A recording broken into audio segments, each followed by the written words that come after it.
There you go. Friday afternoon, Friday evening, Friday night, depending on where you are guys at across the country. I'm here. I'm live in West Kelowna, British Columbia. Welcome, Carl's Wine Club members, Canadian wine lovers. This is day 2 of our 12 days of Christmas. Day 2 of hosting a winemaker, a winery owner. I'm sitting here chatting about what they do, chatting about their wineries, chatting about their wine lineup, chatting about their passion, their philosophy. Yesterday, I had the absolute pleasure to be joined by Victoria Caledon Erst from Westcott Vineyard, and we chatted Chardonnay, Pinot Noir. Tonight, we're going to go from the Niagara Peninsula all the way to British Columbia, right 5 minutes from my house.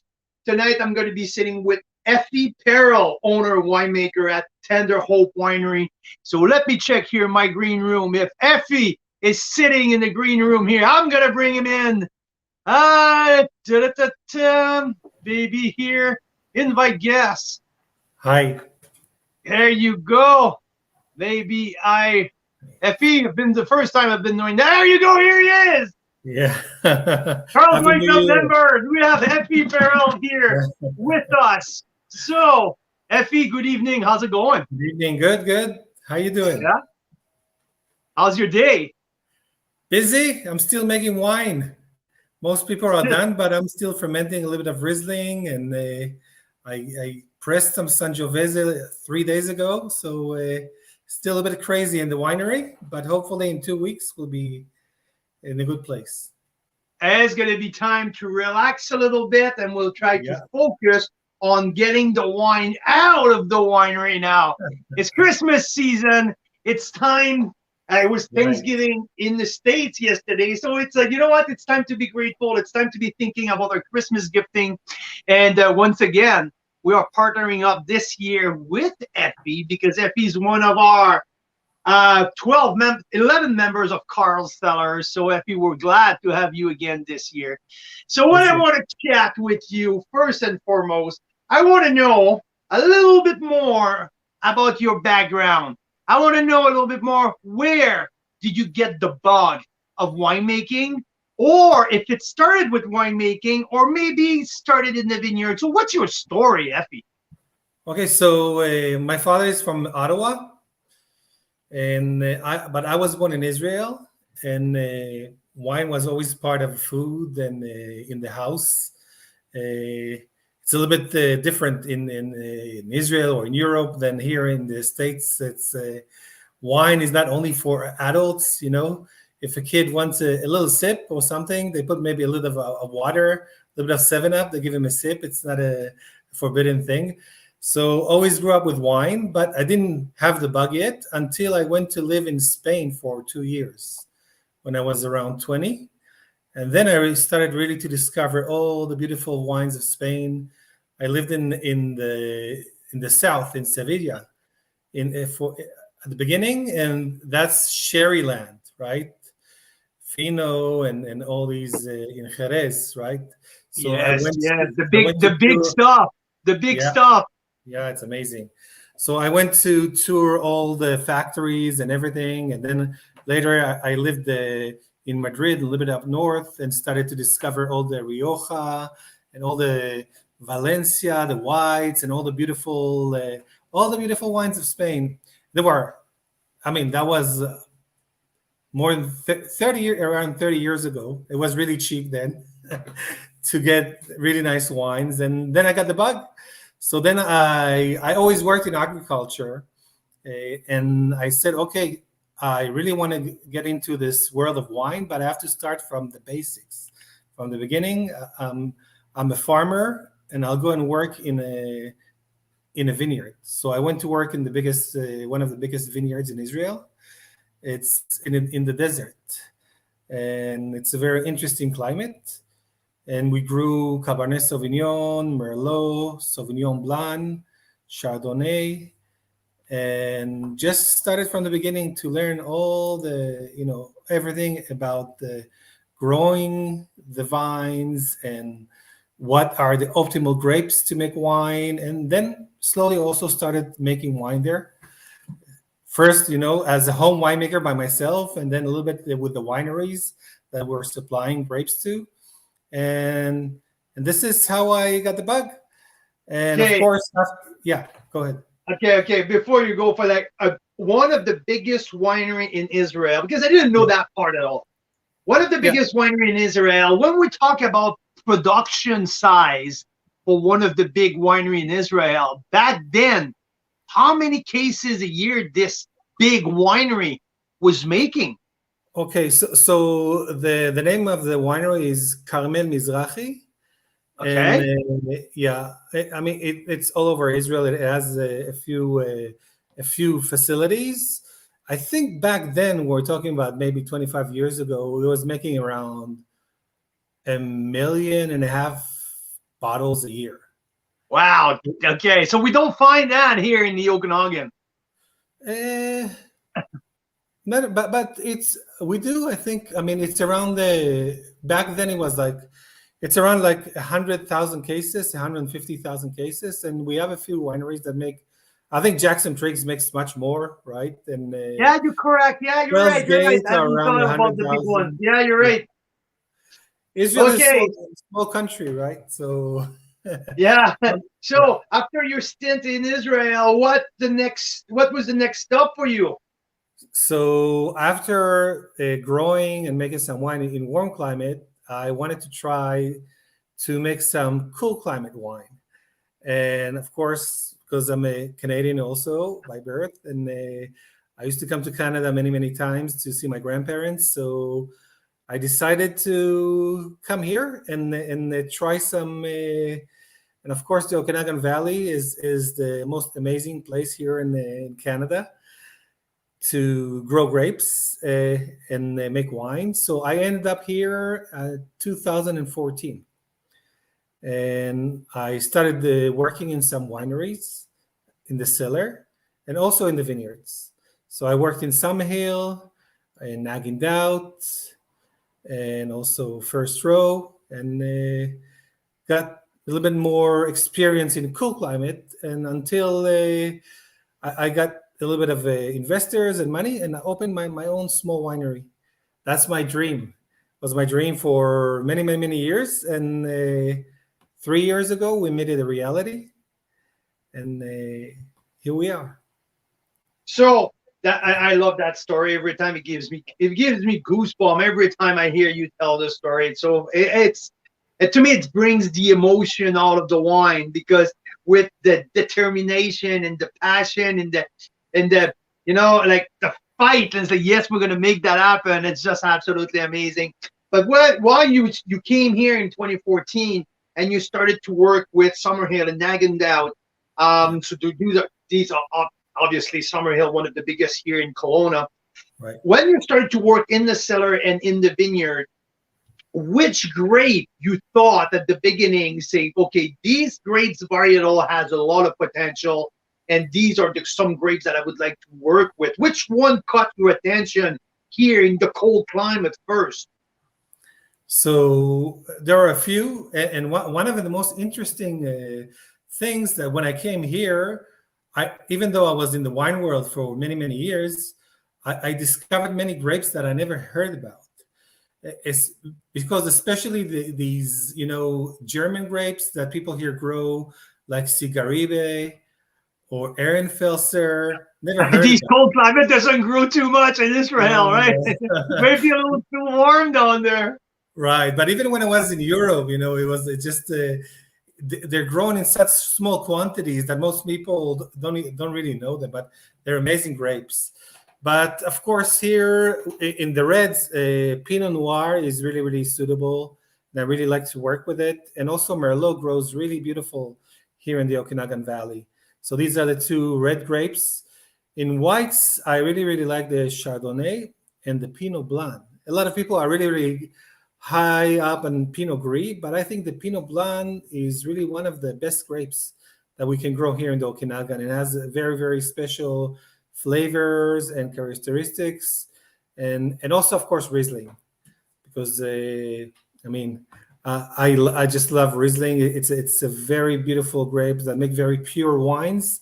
And when I make Riesling, I like to do it more on the German style, like really, really high acidity, but balance between the sweetness and acidity. So there is some residual sugar in the wine, but it doesn't taste sweet. It just tastes perfectly balanced. I'm with you on that. I'm with you. So now, with the backtrack 3 years ago, you got the investor lineup. You started Tender Hope, and as we speak now, how many cases a year that you produce under your own portfolio right now? Right now, we're about 2,000 cases. So we're still a 2,000 small cases. garagist winery. Absolutely, absolutely. And to me, what's very special to me, and when I go visit and when we chat wine, and I think for people who are following you as well, there's a part of your portfolio who obviously are all VQA wines. These are Okanagan grapes, a grown source, thick grape, like everything is Okanagan and VQA. But the other half of your portfolio, it's all from Washington State. Right. So that's fairly unique. There's not a whole lot of winemaker, and I don't know any, but you, who does that. Half of the portfolio is Canadian, and the other half comes from some of your contact, your connection down in the Yakima Valley, in the different small little area in Washington State where you source wines every year, you bring them back here, and you make the wine out of your facility here in West Kelowna. Right. So please take us through the thought process and take us through how did you make that happen? Say, okay, that's where I want to do. I want to do half and half Washington. To me, it's fascinating. So, of course, I love the Okanagan Valley. I live here. I think it's one of the most beautiful places in the world. But geographically, we're really the northern tip of the Columbia Valley. It's the same geographical unit. And when I was working in Summerhill, there was another guy, a French guy, that was working there. And just before Crush, a few weeks before, we said, okay, we want to have the opportunity. Let's go down to Washington State and just go and see some vineyards and wineries and just have a few days of vacation before the Crush starts. So we went down and we were driving through the vineyards and tasting wines, and I just fell in love with some vineyards there. I was just driving the car and just stopped and just like, what's this? This is amazing. This is like, I feel a connection to this vineyard, right? The energy and everything is like, and then I just went up and talked to the grower, to the owner, and I went to wineries and tasted wines from wineries that make wines from that vineyard. And over years, it took me years to cultivate really connections with people there. Just a few vineyards that I really, really feel connected to. And when I opened the winery, I decided, of course, I'm going to do from the Okanagan Valley, but a few of the reds especially that are really hard to ripen here in the Okanagan Valley, like Cabernet. You can do it, but you have to have really a special vineyard and a special growing method and everything. And not every vintage at the same level, right? That's right. The biggest thing here. Right. So Cabernet and Syrah and some Sangiovese, some grapes that are really hard to ripen here, but when you go 500-600 kilometers down south, it ripens consistently every year. So that's mostly what I make from there, because it's these vineyards that I really feel a connection to the land and the energy there. And I make like 2 Cabernets and 2 kinds of Syrah and a Sangiovese blend, like a Super Tuscan that I really, really love. And from here, I do the wines that are really very suitable. I make a few sparkling, really. I make a rosé, a Chardonnay. I make a Bordeaux blend, a Meritage, right? Which is I really, really like, but it's very, very different than the wines that we find in Washington because it's much more elegant and restrained, and the wines from Washington are more in your face, right? It's like they're There's complex but have a lot of power and there's more weight. there's more opulence, right? Right, exactly. Yeah. So So okay, now to me, another part of the craziness of that, the whole thing, I want you to tell me when it's time for harvest. What's the process? Like they like Canada Post doesn't come and drop off a box of grapes here at the door. So no, so what is the process, for God's sake? Like how does that happen? no. So I go down to Washington State like almost every month and to check on the grapes and talk to the growers, like what we should do because I grew up as a that's basically I'm a grape grower, right?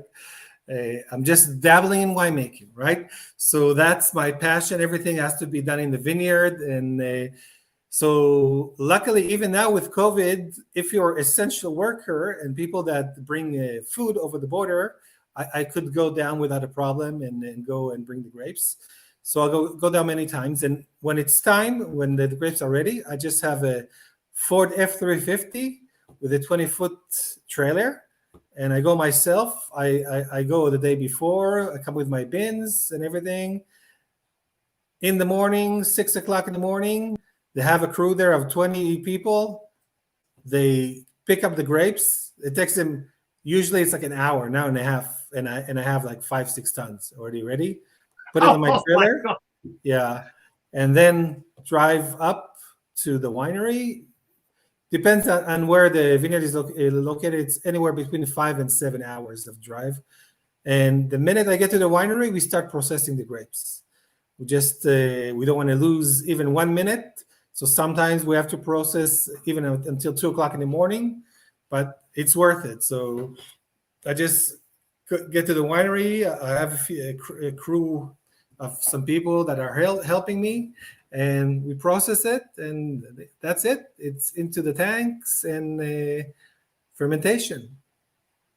That's I love that. It's just like it's insane. It's so cool. Such a cool story because we've been talking to each other many like a few times. Like I Right. call him. I need to tell people. Like I call Efi. I have something to ask him. And he's like, "Oh, Carl, I have to let you go. I'm crossing the border now. I'll call you back tomorrow morning." Yeah.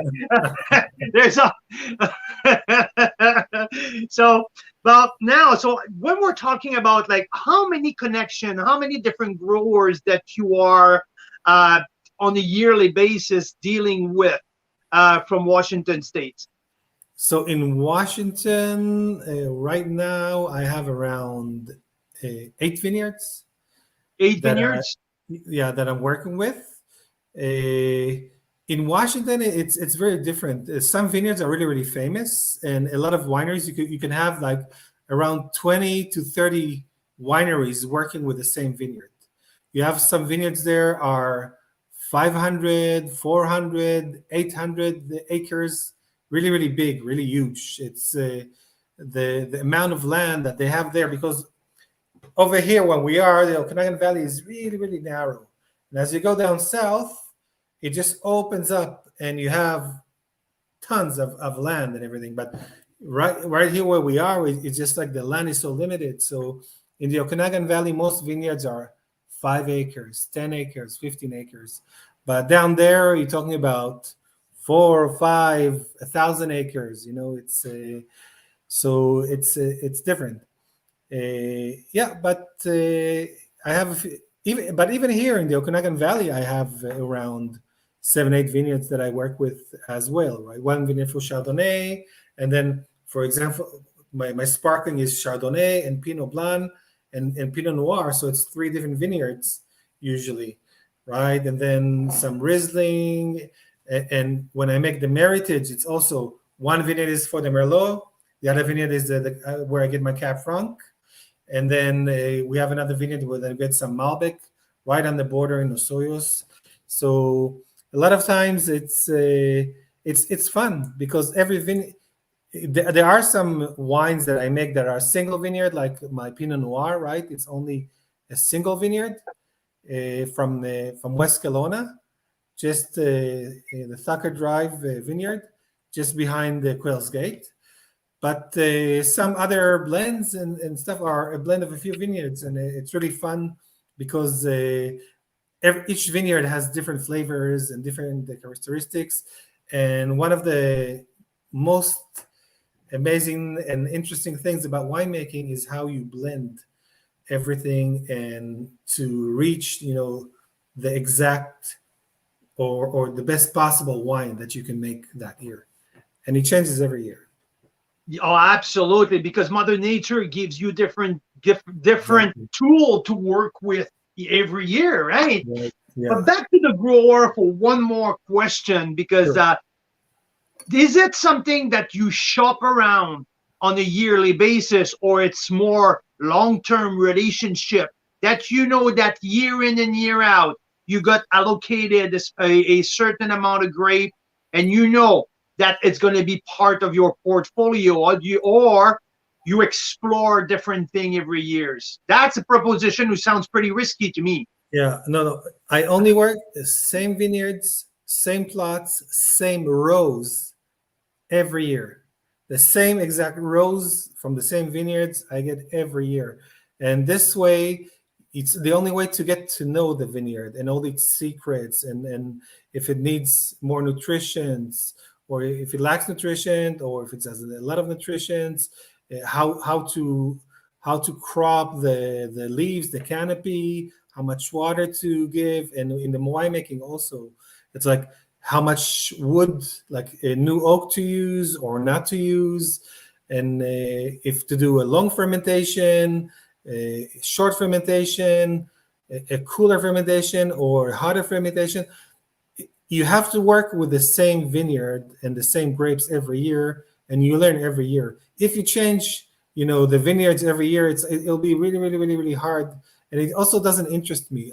I like I said, I feel the connections to the vineyard that I work with, and I want to work with that vineyard every year and just make wines from these vineyards. So for me, the vineyard is the most important thing in the winemaking. So I only same vineyards, same plots, same rows every year. I don't change. And do you have a say on the viticulture? Do you have a connection with the Oh, grower for sure. during Yeah. yeah? I'm involved from pruning, how to prune, to how much water to give, to how to handle the canopy, tying, everything, all the works in the vineyard. I'm involved in everything. And I only work with growers that have the same philosophy like me on grape growing and winemaking, because otherwise it just won't work. I would want to do it a certain way, and he would want to do it a different way, and we just can't work together. So this is why I like I said, all the growers that I work with, it's years of, even before I started the winery. We're talking about already, most of them 6 years. I started making the connections and talking to them and visiting them and talking about the philosophy of grape growing, just to see if we can work together. And so, like I said, I'm basically a grower. I'm a farmer that jumps on the grapes a little bit and hopes that it will become wine and it'll be drinkable. But for me, yeah, go ahead. You accomplished that part fairly well, I'll tell you, because pretty much everything I had in the portfolio every time just blows me away. And that's the part that I really enjoy. But I also have a large background in international wines. And there is a couple wineries from Washington State that the names always resonate when you follow Wine Spectators or Robert Parker. Wineries like Cayuse. And like sometimes like they makes year in and year out 96 to 100 points Syrah. And when I was doing some research at some point at Les Collines Vineyard, one of the vineyards that you work with on a consistent basis, well, that's where some of these very famous wineries are sourcing their grapes. So what we're having here, it's an extension of some of the top fruits from the southern tip of the desert. Bring it up here, crushed in the Okanagan with your own philosophy. So at the end of the day, that's the whole process behind the idea, correct? Exactly. I mean, I only work with the best vineyards and then the best fruit, and they crop very low. They tend to each batch of grapes, and there's some amazing flavors. Like you said, Le Colline is in Walla Walla Valley, and Cayuse also. There's AVA, American Viticulture Area, a new one that Cayuse makes most of his wine from. It's called the Rocks, and it's called the Rocks because it's really a riverbed. It's completely flat, and there are many really big rocks on the ground there. So it looks a little bit like Châteauneuf du Pape. If some people know, in the Rhone Valley in the south of France, it's in the southern Rhone, the Châteauneuf du Pape, and there it's also really very flat and has a lot of really big rocks that are scattered all around the vineyards. And so I have a vineyard there that I work with. It's called Stone Valley, which is an appropriate name. And my Coral Syrah usually is a blend of these two, the Stone Valley and Le Colline, which they're around 3 kilometers apart. But the interesting thing about the Rocks AVA is it's in the Walla Walla Valley, but it's really on the Oregon side. Washington. No, it's on the Oregon side. Oh, it's on the other side. Okay. Yeah, so it starts around 700 meters from the state line. So the whole AVA is on the Oregon side, but of course they have an agreement that because it's still in the Walla Walla Valley and all the Washington wineries can use it and just write Washington Walla Walla Valley. But it's really because when you drive there, it's just a road, and one side is Oregon and one side is Washington. But that AVA, Le Colline is on the Washington side. But the Rocks AVA, which is a really small AVA, there's not much there. And the flavor of the grapes, they're really strong and wild and funky. So that's why I blended with Le Colline, which is very elegant profile. Classic, yeah. And it just mitigates the wildness of the grapes from the rocks, because if you all use from the Rocks the AVA, it will be like some people love it and some people cannot stand it because it's too wild and strong. But for me, like I said, everything is balanced. So in my Coral Syrah, most of the grapes are from the Le Colline. And then there's only usually 1 or 2 tons of grapes that are from the Rocks. And just, I always try to get to the optimal balance between these two vineyards. That's the more the blending side and the more of the artistic side of the winemaking process who comes to mind right after that, right? That's the farmer side who pick the grapes from the growers and the part of the soil that he wants and bring it back to the winery. And after that, it's more of the artist who comes to mind and put all of that. You got the painting, right? You got the canvas right in front of you, and now you're putting the painting on the canvas. So exactly that's what I love about the winemaking. Like you said, it's a mixture between agriculture and science and arts.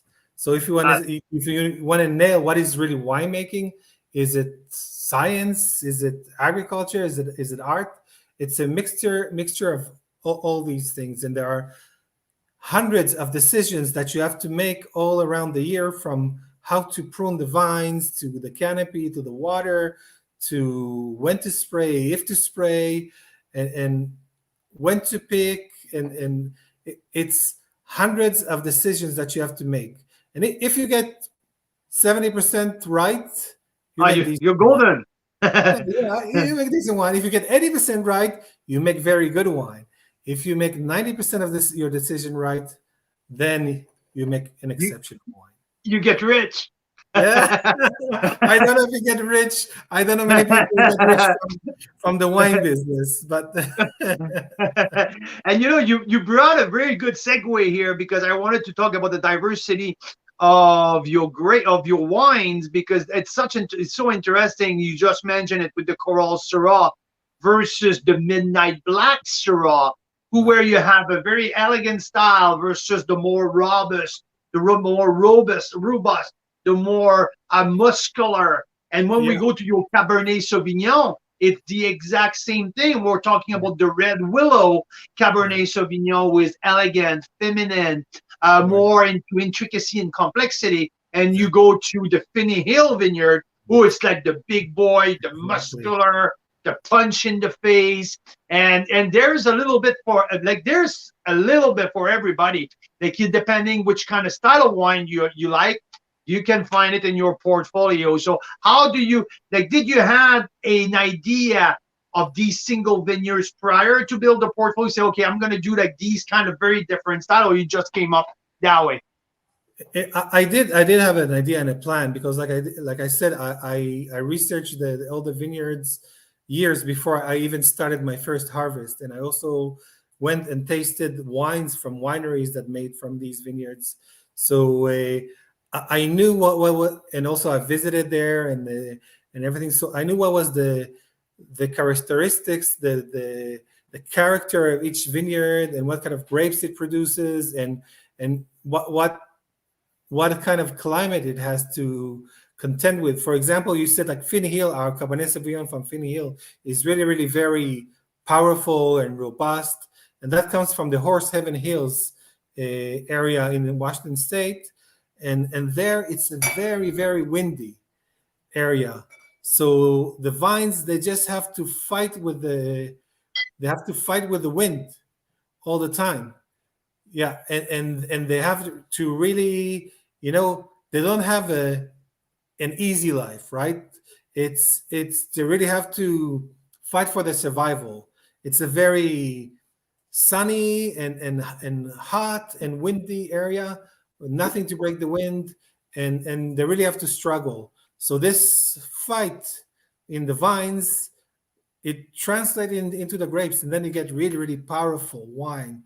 It's very fruity, but it's also with a lot of presence, and it's a heavier wine and complex, but in a very powerful way, right? It's like a boxer, right? And if you go It's the to, George Foreman, yeah, like the exactly, punter, the powerful exactly. one. And, Exact. and No, and if you go to Red Willow, it's a much milder climate. You get higher acidity. You walk in the vineyard, you feel the harmony of the vines and the land and the climate. You get just from walking in the vineyard, you can feel what the wine will be like. When I walk in Red Willow, I feel harmony. It's very harmonious and everything. When I walk in the Rose in Finney Hill, you feel the power, the elements, the wind, everything, the struggle. So even from that, if you're really connected to the land and everything, you can have an idea of what the wine that you will make will be like, will taste like. that's right. Keeping our analogy of boxing, we have Mike here. Mike from Ontario. He's saying, "Yeah, this one is more like the Muhammad Ali of the."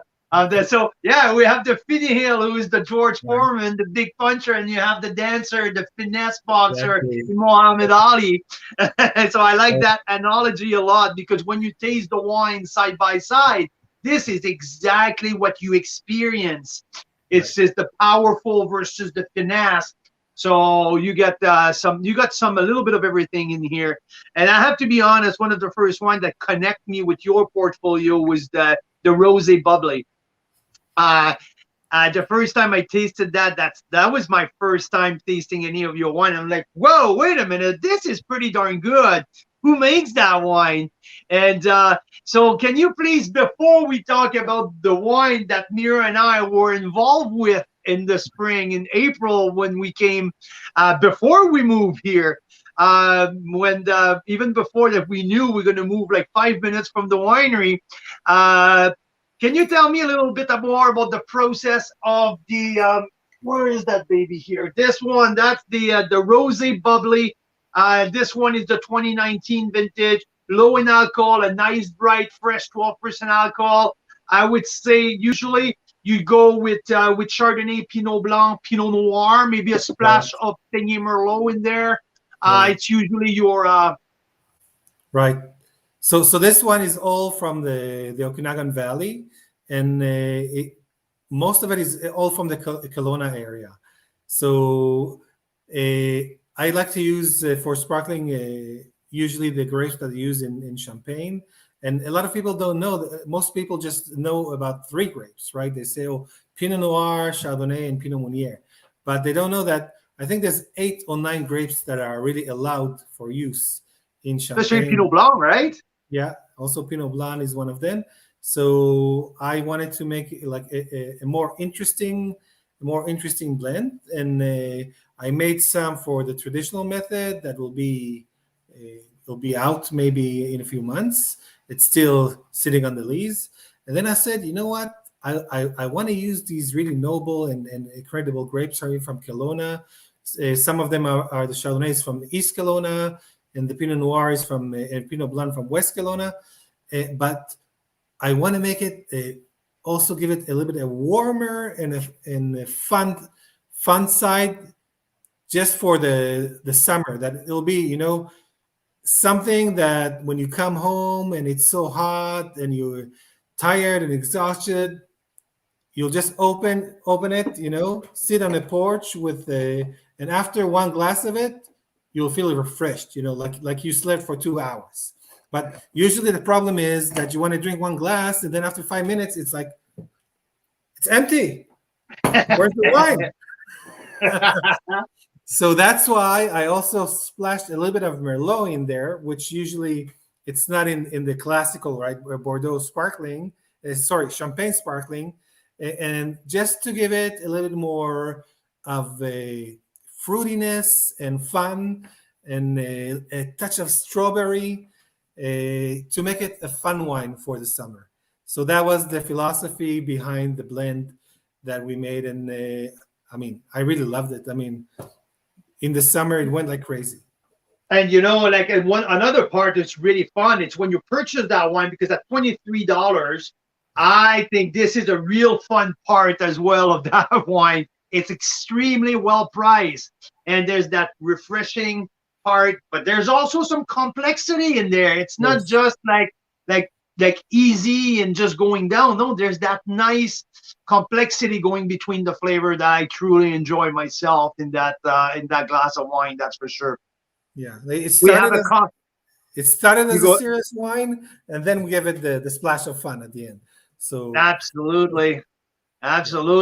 How long your traditional method have been sitting on lease right now?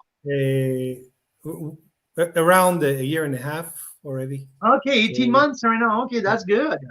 Yeah. But we have a member here who's listening right now, Alexander. He says that it's very romantic because he's enjoying listening to the show while he's having a glass of your Honey Valley Riesling. Oh, okay. So the Honey Valley, so like I said, the Riesling, I make the Riesling more in the German style because I'm sure a lot of your viewers know that there are a few styles of Riesling. One is the German style, which is it's higher acidity, but then they use some sugar to balance it, residual sugar that you either stop the fermentation, or some German winemakers, what they do is when they press the juice, they leave some percentage of grape juice, which is really, really, really high in sugar, and then they ferment the wine, and then at the end they add the grape juice just to make the balance, and they add a little bit until they get the balance that they want. I don't use this method. What I do is I ferment the juice into wine, and I taste every day, even sometimes twice a day. And when it gets to the exact balance that I want between the acidity and the sweetness, then I rack it off the lees. I put it in a very cold temperature for like a week or something, and that holds the fermentation. Put it on -4, and then this is the way that I make my Riesling. And I think that Riesling is a very technical type of grape to make if you want to get to your style It's quite technical compared to other wines, like Chardonnay or like whatever it can be. Riesling has to be really precise if you want to achieve exact, because it can go sideways Oh, pretty very fast. quickly. Yeah. Riesling is a very precise wine, and when you make it well, you can also taste it. It tastes really very pure. It has to Yeah, have a really pure purity, you're nose. so right. Yeah, and it's like for me, it's Riesling is more on purity of taste and aromas than complexity, right? Like a Chardonnay can be very complex. You can also play with a little bit of oak in it and age it in all kinds of vessels. But Riesling it's all in stainless steel. It has to be exactly, you have to be on top of it exactly when to do this and when to do that, just to achieve like you said, the precision and the purity in the Riesling in the wine. So now it's time to talk about the experience. So let's go back in April when the like, to be honest, Mira and I were like, we came to the Okanagan from Calgary searching for a house, searching for where we wanted. Like, we were in the process, but we didn't have a clue. Anyhow, I remember it was a Tuesday morning. You gave us you say, hey, just show up. We're gonna do some blending, and let's put together some barrel together to make a Carl's Wine Club wine for the Christmas season. Well, guess what? Here we are. Here we are. The wine is in the bottle. It is. The wine has been blended. The wine is freaking delicious. And now it's time to talk about it, because back in April, it was Mira's first time ever being part of that kind of experience. And she still talk about that at least once a week. She enjoyed that so much. And we went to the winery and we did, we tasted probably like something like 45 different barrels. Right. And we had our little tick sheet and we took some notes and we went.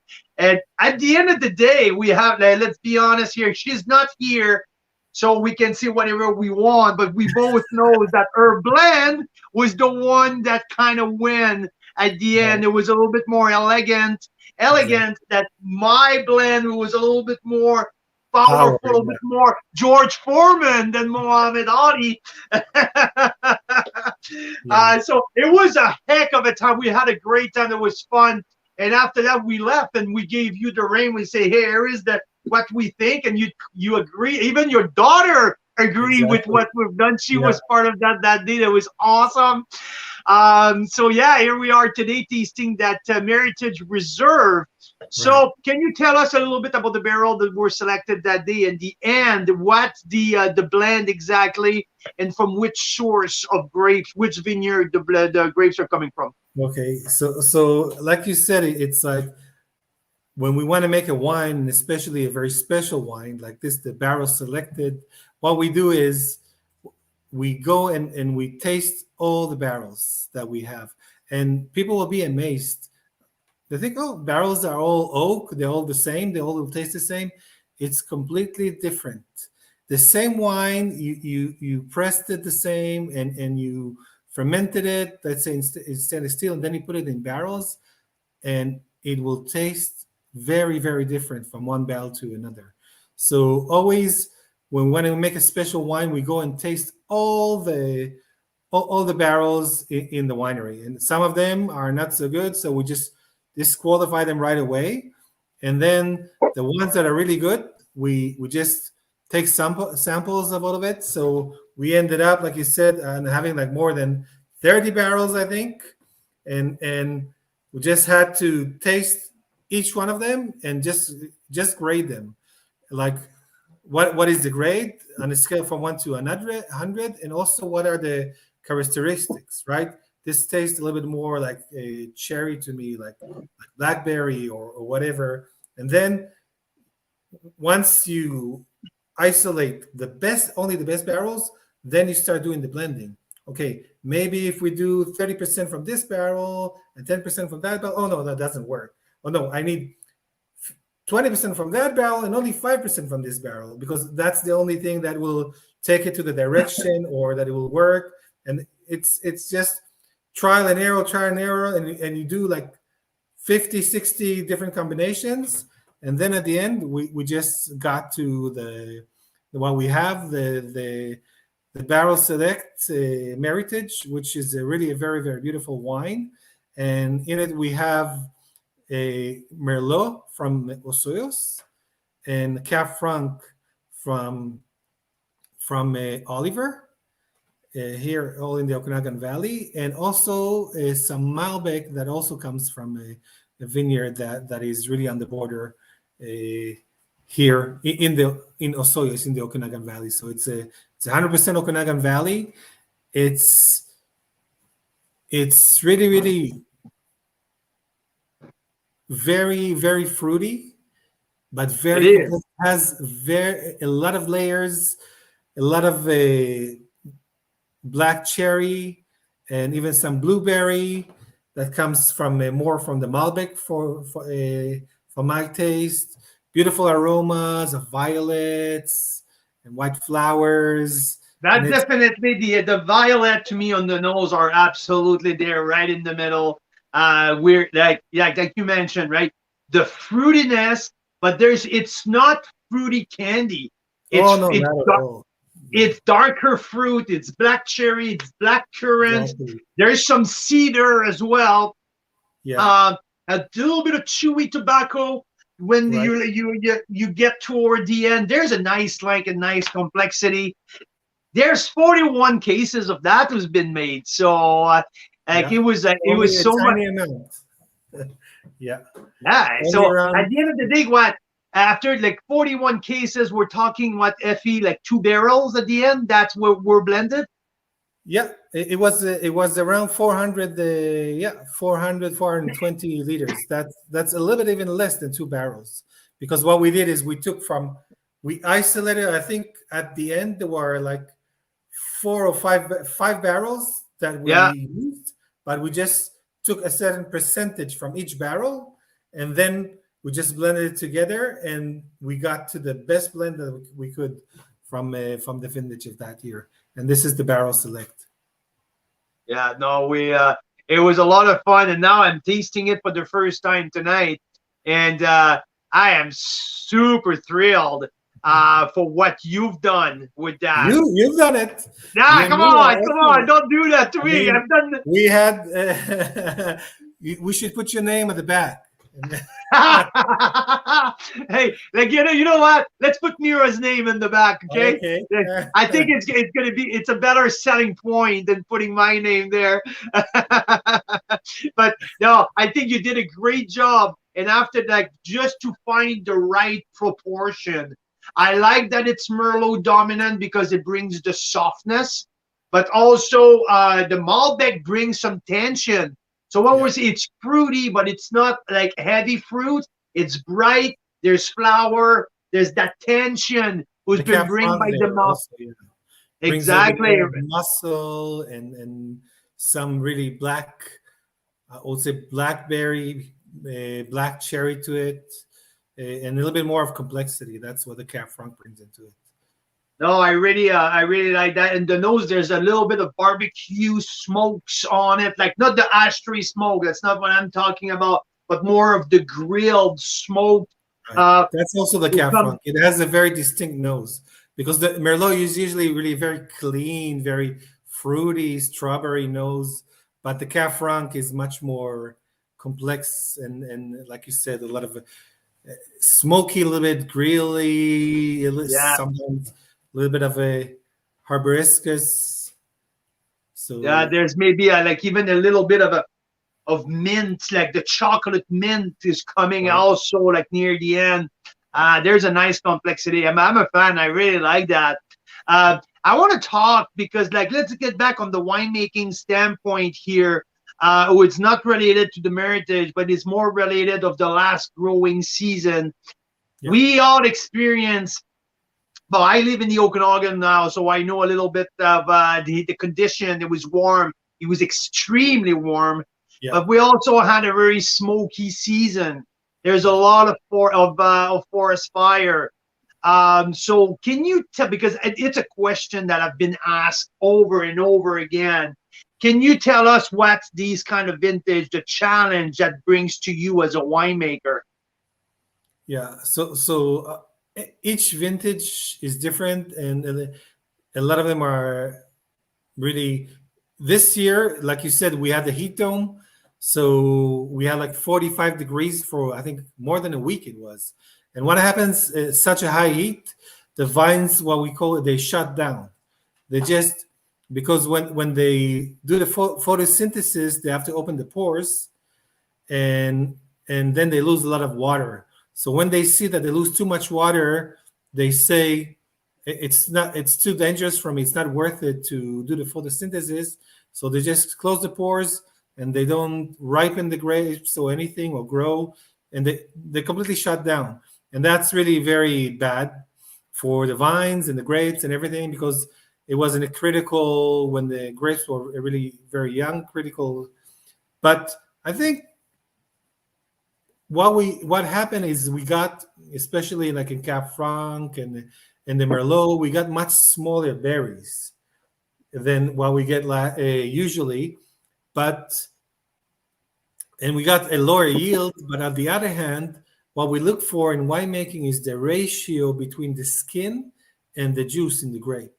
So for red grapes, the small, if you have smaller berries, then you have a bigger ratio. That means you can extract more phenolics and more tannins and more flavors in the taste. So I think that at some point in the reds did work well for our advantage. And I really believe that a lot of the reds that we will make this year will be very, very high quality and very, very flavorful. The smoke is a different story. We had terrible, terrible, terrible fires here in BC, and my heart goes out to all the people that whole towns burned down and people had to be evacuated and everything. And it also, of course, influences the grapes, because when the smoke is in the air, it just falls for days and weeks on the grapes, and some of it really penetrates into the skin a little bit. And there's not a consensus in the industry about what it does, how much does it influence the flavor or doesn't. But from what I talk to my friends who are also winemakers and everything, if you drink the wine young, usually it's almost not noticeable.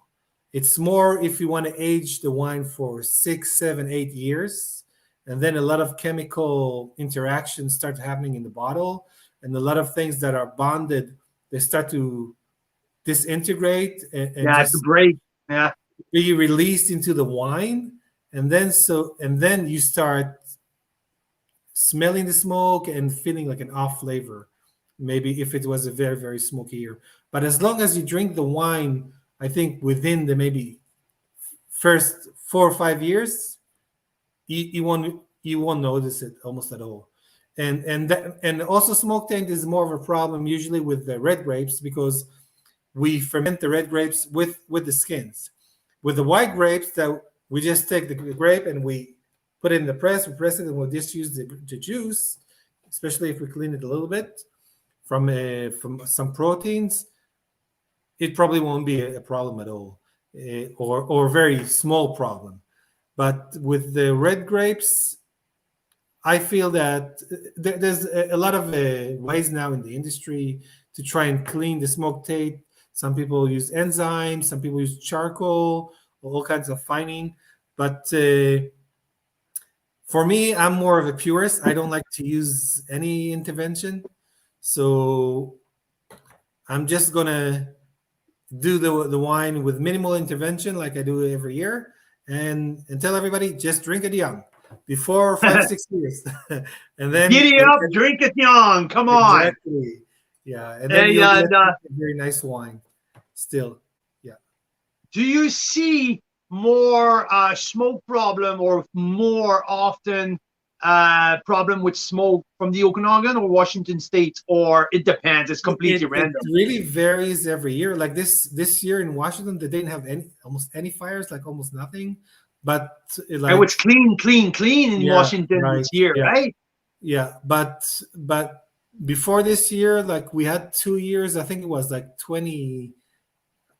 2019, 2020, I think, that we had very rainy spring and mild summers, and we almost didn't have any fires here in Washington.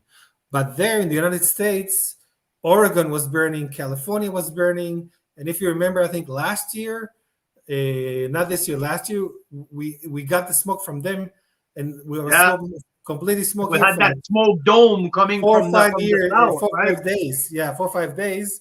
But we Yeah. didn't have any fires. It just came with the wind. So it really every year it really depends a lot on the climate. The what was the precursor to all these fires was of course this heat dome that dried everything and dried all the grass, and we didn't have almost no rain this year. So before, when we had like two really rainy years, and with a very long and rainy spring, it really mitigated all the fires because everything was green and didn't catch fire very easily, so we didn't have a lot of fires. And let's just hope that next year will be just free of fires as possible. Are you before I let you go, are you working on something new right now at the winery? Any new wines that you haven't shown at all that are on the verge to surprise us, or you just keep going what you do? You're doing you have now your Cabernet blends, you have your Pinot, the Pinot Rib. Oh, I know that's the Chardonnay that I'm a big fan of Yeah. coming up in a week or so. Right. And I'm planning to put it on Carl's Cellar. At the Okay, minute that's that great. it's ready to go, I want to throw that Chardonnay back on because I'm a big fan of that specific vineyard here in Kelowna. I love what they do with their Chardonnay grape, and you extract the purity of that chard. So I can't wait to taste that one. But do you have Thank anything you. special that you're working on right now? Uh, Basically, we're just making the same wines, but I have plans. It won't be for this year. I won't on some. I won't say which wines, but some maybe Spanish and Italian varieties that are very rare here. But I just have to, see, I'm still to see that I'm getting the exact plots of the vineyard that I'm looking at. But I have plans for some special stuff, but it won't be this year. This year we'll just continue with the Syrah and the Cabernet, and then we'll do our sparkling, and like we said, the Chardonnay, right? Like this is the 2020 Chardonnay. The 2019 Chardonnay all went into the sparkling because it was a year that the if some we had a frost that killed all the leaves in one Yeah. night. So for my vineyard of Chardonnay, it was only at 19 bricks. Oh, So it's really perfect, suitable for perfect for sparkling. sparkling. Exactly, Perfect but for not sparkling. to make a more complex and heavier Chardonnay. So like I don't like to do any manipulation and everything. I just listen to nature. I just what nature gives me that year. I just work with it. So that year I said, okay, this is what we got. It's only 19 bricks. Everything will go to the sparkling. We're not going to make a Chardonnay. And the year after that, we could achieve more bricks and more sugar. So we made a Chardonnay. So this is my philosophy. I don't manipulate or push the wine into a square that I want. I work with what nature and what the grapes are telling me that year. This is where we want to go, and I just follow them and just my work is not to make the wine. It's just to take care that I won't spoil the wine and make it into a vinegar or something, right? Just if something is going wrong, just push it a little bit out of the danger zone. But some winemakers is I can make the same great wine every year from any grapes you give me. Just have a formula and everything will go into that. That's not my Yeah. philosophy at all. I'm the wine.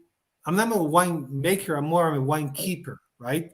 The wine makes itself, and I just keep it from dangers. That's how I see it. From if anything wants to get in and spoil the wine, I just try to keep it out. But I don't push the wine in any direction. I just let it flow naturally to where it wants to go. So we have a few comments here. Ross Kovacs, a very good member, a friend of ours in Alberta. He's a big fan of what you do. Thank you, He's sipping on Finney Hill's Cap tonight, and he'd say it's really good. It's one of his favorite wines. So Ross is on tonight sipping on Finney Hill's Cap. And Mike Laplante, again from Ontario, Mike is saying that he's drinking a Mencia from Spain tonight. So really? Okay. yeah, I don't think I've never heard any of the Mencia growing here in Canada though. Mencia is a very special type of grape. I really like the complexity and the finesse of Mencia from this beautiful small little region of Spain. So that's good. Thanks, Mike. So for everyone who knows about our new project is Carl Cellars. Carl Cellar is live. Efi have his own store on Carl Cellars.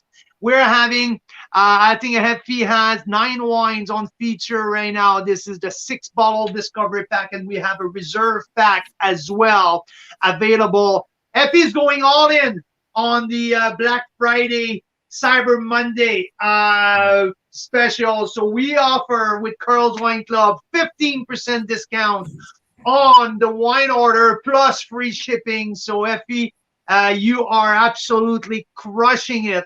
If the people who wants right now, go check it out. carlcellar.com // Tender Hope. You're gonna get right into Efi's store. There's a Barrel Select Syrah from Washington. There's Carl's Wine Club. Reserve Meritage. Barrel Reserve Meritage. There's a Reserve Pinot, and also a nice lineup of half of the lineup is VQA. The other half is from Washington State. So we invite you to go check it out. And Efi, enjoy your weekend, my man. Enjoy your Friday night with the family. I should be swinging by when the Chardonnay is ready because I need a bottle of that. I need to taste that, and I'm going to put that on the cellar.